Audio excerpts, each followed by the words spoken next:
कुठे प्रश्न क्रमांक घ्या ना इकडे ते प्रश्न क्रमांक 7363 प्रश्न क्रमांक 7363 सभापती महोदय छापल्याप्रमाणे सभापती महोदय, यामध्ये वरिष्ठ महाविद्यालयातील सहयोगी प्राध्यापक व प्राध्यापकांना कॅशचे लाभ जे आहेत ते मुलाखतीच्या तारखेनंतर दिले जातात, परंतु त्यांची जी ड्यू डेट असते त्या ड्यू डेटला खऱ्या अर्थानं दिले गेले पाहिजेत. त्याप्रमाणे UGC सुद्धा बऱ्याच वेळा आदेश झालेले आहेत आणि असताना देखील महाराष्ट्र शासनाकडून हे लाभ देय दिनांकाऐवजी मुलाखतीच्या तारखेस दिले जात आहेत. त्यामुळं या ठिकाणी UGCच्या निर्देशानुसार सहयोगी प्राध्यापक व प्राध्यापक पदोन्नतीसाठी कॅशचे लाभ देय दिनांकापासून मिळावेत अशी खऱ्या अर्थानं या ठिकाणी मागणी आपली आहे. त्यासाठी दिले जात नाहीत याचं उत्तर आपण दिलेलेच होय म्हणून, परंतु त्या ठिकाणी समितीही नेमली गेली होती. त्या समितीचाही कुठला निर्णय त्या ठिकाणी झालेला नाही. त्यामुळं हे लाभ ड्यू दिनांक म्हणजे देय दिनांकापासून दिले जाणार का, हा माझा प्रश्न आहे. मंत्री महोदय. सभापती महोदय, आपण स्वतः प्राध्यापक असल्यामुळेच हे प्राध्यापक होते म्हणूया हा प्रश्न कळेल, अदरवाईज सर्वसामान्य माणसाला काही कळणार नाही.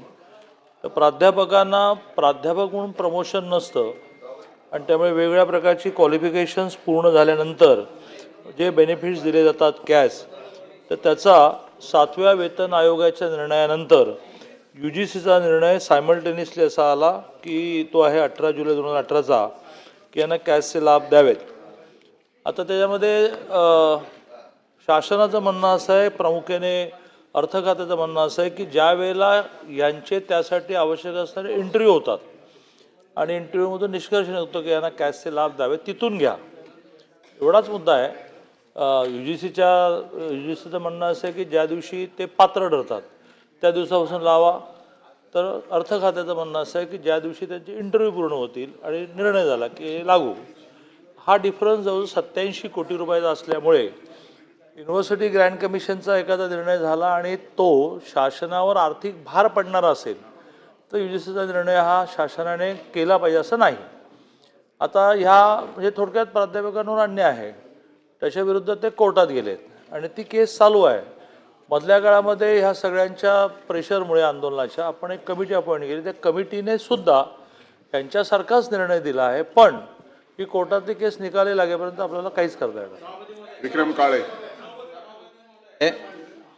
सभापती महोदय, आदरणीय मंत्री महोदय, हे सुद्धा या पदवीधरचं प्रतिनिधित्व त्यांनी केलेलं आहे, त्यामुळे त्यांना या प्रश्नाची जाण आहे. प्रश्न डायरेक्ट प्रश्नावरती येतो आणि मग सभापती महोदय त्यांनी हे मान्य केलंय की हे प्राध्यापकांना द्यावं लागतंय.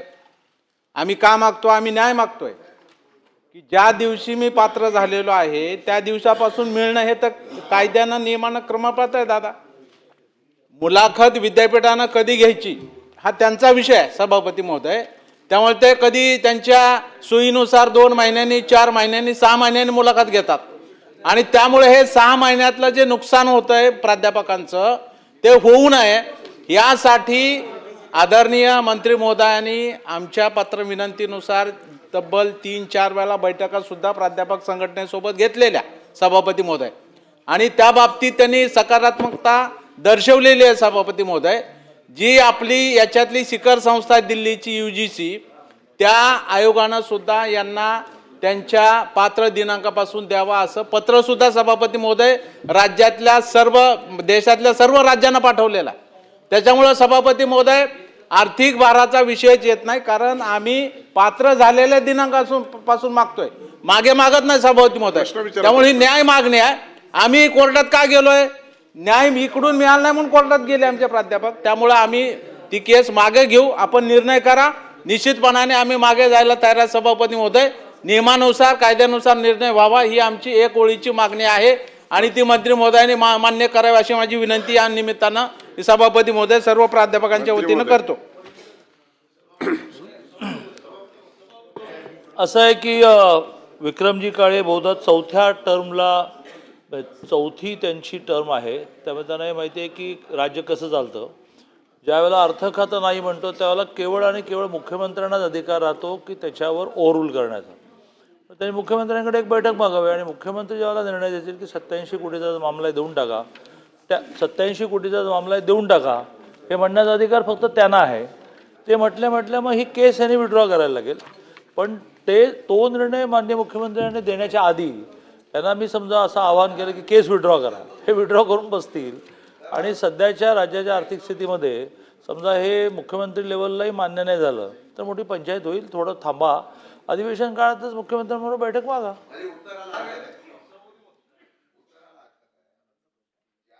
एखादे मंत्री उत्तर देतात ते सरकार म्हणून उत्तर देत आहे. सरकार म्हणून उत्तर देत असताना जर मंत्री म्हणत असेल योग्य नाही, आम्हाला उत्तराची अपेक्षा एवढीच आहे. मंत्री महोदयांनी प्रश्न नाही सोडवण्याच्या सभापती मला दृष्टिकोनातून प्रश्न विचारून द्या ना, प्रश्न विचारून द्या. आमचा म्हणणं नाही परत सांगतो, आपण मीडियाच्या समोर सुद्धा सांगितलेलं आहे, बाहेरही सांगितलेलं आहे, प्राध्यापकांची रिक्त पदं सुद्धा आम्हाला भरायची आहे. ऐका ना, मी बोलतो, माझी चूक असेल मला दुरुस्त करून द्या. आणि ती भरती करताना सुद्धा आम्ही नियोजन विभागाला, अर्थ विभागाला या जागा भरण्याच्या संदर्भातून परवानगी मागितलेली आहे, परंतु त्यांनी अद्यापही परवानगी दिली नाही. ही गोष्ट सांगितली खरी आहे का? आणि तशा पद्धतीने नियोजन विभागाने, अर्थ विभागाने तुम्हाला जर आर्थिक व्यवस्था दिल्याच्या संदर्भातून भरती करण्यासाठी जर तुम्हाला परवानगी दिली नसेल तर ती कधी करणार आहात? आणि तुम्हाला त्या पद्धतीने आपण ह्यासाठी सुद्धा जो पैसा किंवा आर्थिक व्यवहार लागणार आहे तो देण्यासाठी शासनाने परवानगी दिली आहे का? सोपं, शशिकांतजींनी माझं काम खूपच सोपं केलं. 5,500 प्राध्यापकांच्या भरतीमध्ये सुद्धा वारंवार वित्त आणि नियोजन परवानगी देईना. त्यावेळेला मी मुख्यमंत्र्यांबरोबर बैठक घेतली. मुख्यमंत्र्यांनी आदेश दिला की ताबडतोब भरा. त्यामुळे फॉर युअर काइंड इन्फॉर्मेशन गेले काही दिवस तुम्ही अन्य व्यापात आहात, ही परवानगी मिळाली नाही. GR निघाला 5,500 प्राध्यापक. तेच मी सुचवतोय माननीय सभापती महोदय, तेच मी यांना सुचवतोय की मुख्यमंत्र्यांबरोबर बैठक घ्या. तुम्ही मागा, अरे तुम्ही मागा तर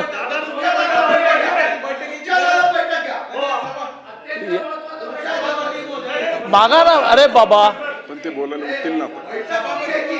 सभापती माझ्या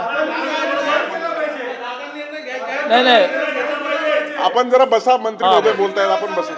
नाही काय बसा मंत्री महोदय, आपलं विक्रम काळे आपण बसा, मंत्री महोदय उत्तर देतात, बसा जरा. मी माझं काय झालेलं आहे की राजकीय क्षेत्रात काम करूनही बरं वाटणारं उत्तर मला देता येत नाही. वस्तुस्थिती मी सांगितली की ह्या राज्यामध्ये फायनान्सला ओव्हरलूड करण्याचे अधिकार फक्त मुख्यमंत्र्यांना आहेत. ती बैठक यांनी मागावी, ती ते देतील हा प्रयत्न मी करतो.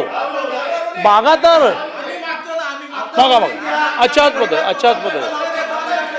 हे अधिवेशन सव्वा महिना चालणार आहे. खूप वेळ आहे. आजच्याच मुख्यमंत्र्यांना पत्र द्या, मी बैठक लावतो. त्यांना द्या म्हणून नोटीस द्या म्हणून.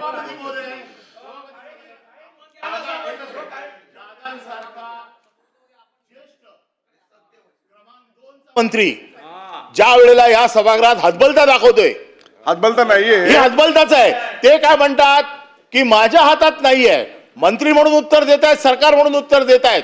त्यांच्या हातात नसलं तरी त्यांनी ह्या सभागृहात हे दाखवून नाही दिलं पाहिजे की त्यांच्या हातात नाहीये म्हणून. मंत्री त्यांनी असं सांगितलं पाहिजे की मी कसंही करून घेतो. दादांकडनं आमची ही अपेक्षा आहे. मुख्यमंत्र्यांच्या शर्यतीत असलेला माणूस ज्या वेळेला असं म्हणतो प्रश्नाची दिशा की माझं ऐकलं जात नाहीये किंवा माझ्या अधिकाराच्या बाहेर आहे, आपण मार्गदर्शन करावं की यांच्याकडनं आम्हाला अपेक्षा आहे, यांनी ती बैठक लावावी, त्यांनी त्यांची हतबलता कुठे दाखवायची तिकडे दाखवावी. परंतु या उच्च सभागृहात एखाद्या ज्येष्ठ मंत्र्याने आपली अशा प्रकारची हतबलता दाखवणं हे काही या सभागृहाला शोभत नाही. मंत्री महोदय आणि आजच्यात मला एक पत्र द्यावं ऐका, पत्र द्यावं ना, मी बैठक लावून घेतो. चला प्रश्न आता मला असं वाटतं की प्रश्न माननीय मंत्री महोदयांनी माननीय मंत्री महोदयांनी आपल्या सगळ्या प्रश्नाशी सकारात्मक उत्तर देत असताना अतिशय वस्तुनिष्ठ आपल्या समोर माहिती दिलेली आहे. तथापि त्यांनी अंतिमता मान्य केलेली आहे की आपलं पत्र मिळताच माननीय मुख्यमंत्री महोदयांकडे विनंती करून तशा बैठकीची व्यवस्था अधिवेशनामध्ये करण्यात येईल. मला वाटतं हा प्रश्न आता संपलेला आहे. आपण प्रश्न क्रमांक 2 कडे जाऊया. प्रश्न क्रमांक 2, 7,000